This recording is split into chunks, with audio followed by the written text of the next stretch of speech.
Chapter 12 of The Man with the Red Beard by David Whitelaw. This recording is in the public domain. Read by Marianne. Chapter 12. Across the Snows. It was perhaps a week after my examination by Felix Marazeff, when the same two guards who had escorted me on that occasion entered my cell, and I understood that I was to accompany them upon a journey. They were dressed in rough brown coats buttoned tight to their throats, and I noticed that they were armed.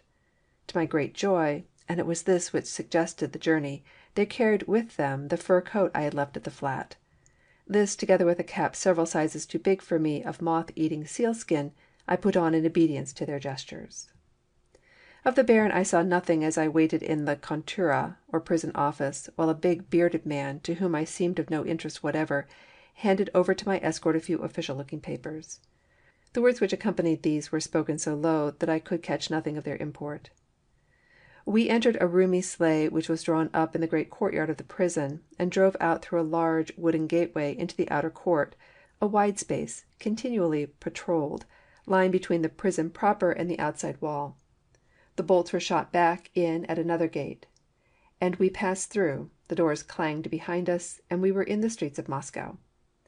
And because we poor mortals are so much the creatures of environment, I felt at first as though I were free, and the memory of the cell, of Felix Marazeff, and the watching brown eye fell from me. As we swept smoothly down the wide street, I seemed to be part of the glittering life of it. It was early evening.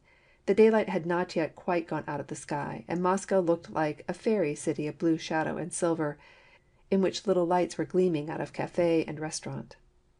The people I passed seemed to have returned to a more tranquil condition of things, and they took little notice of Sammy Mannering. The streets had been far too full lately of sleighs containing arrested prisoners for the sight to possess any interest for them. As we trotted past the fashionable Hermitage, I saw Dick Berryman standing at the entrance lighting a cigar. I made an involuntary movement, and beneath the sheepskin which covered my knees, I felt the clutch of my escort tighten. It served to awaken me from my dream. No longer did I feel as though I were part of the civilization around me, but as a prisoner going, heaven knew where, to satisfy a private vengeance. I had gathered from the conversation of my guides that the journey was to be a long one. Doubtless Marazeff had seen to it that I was sent to some prison settlement far removed from towns with their councils and embassies, and where an Englishman would have about as much respect shown him as a Chinaman. I knew that in some of the outlying convict settlements the condition of the prisoners was as bad as it could be. I knew of the tortures inflicted by drunken Cossack officers, of narrow cells into which the blessed light of day never entered. I had spoken with men who knew these things, and as I remembered what they had told me, I shivered in my great fur coat. There was not much traffic in the streets, and we bowled, I was about to write merrily, along, past houses and shops which showed traces of the recent fighting, across the outer ring of boulevards, and so to the open country, into a world of white, glittering, and unbroken, save where plantations of firs made black patches on the snow. If it had been cold in the city, it was doubly so here, where the wind blew across countless miles of frozen snow. It came up in great gusts, bearing with it minute particles of ice. It stung our faces and whistled round us, and went sighing away over the wastes. I judged from the stars that we were travelling in a southerly direction. After a few hours we pulled up at a long, rambling shanty where my guides gave me a glass of steaming tea. They themselves, I take it, chose the stronger delights of vodka, for when we were again on the road, with a fresh troika with bells which jingled musically in the frosty air, the two men were more talkative to each other, although I still gained no useful information from their conversation.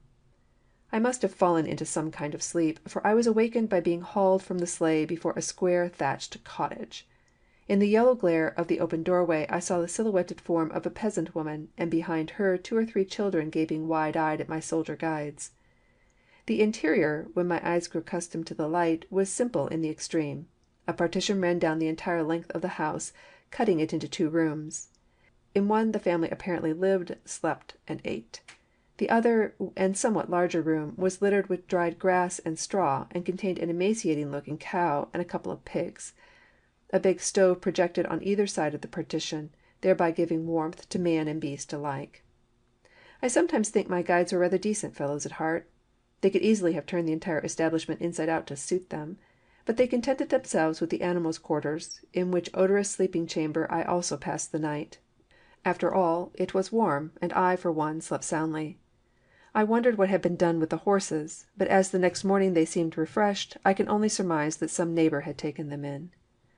For 2 days we traveled in this manner over long straight roads, half obliterated by the driven snow, through little villages of huts made of stone and mud, and rudely thatched, where wide-eyed peasants watched our passing, sometimes over the rough cobbles of a small town, and here we would report ourselves to the officials, drink a cup of steaming tea, and so on again.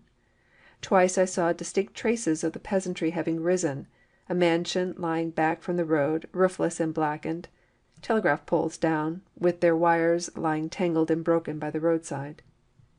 It was early on the afternoon of the third day after I left Moscow when we entered a straggling wide street of little houses, and drew rein at a square wooden hut where my guides were greeted by a tall, soldierly man in uniform, who took their papers and, when he had read them, looked sharply at me. I was taken from the sleigh and escorted inside, where the inevitable stove dispensed a grateful heat. I kept my ears open, and gathered that I was to be left, and that my guides, after a night's rest, were to return to Moscow.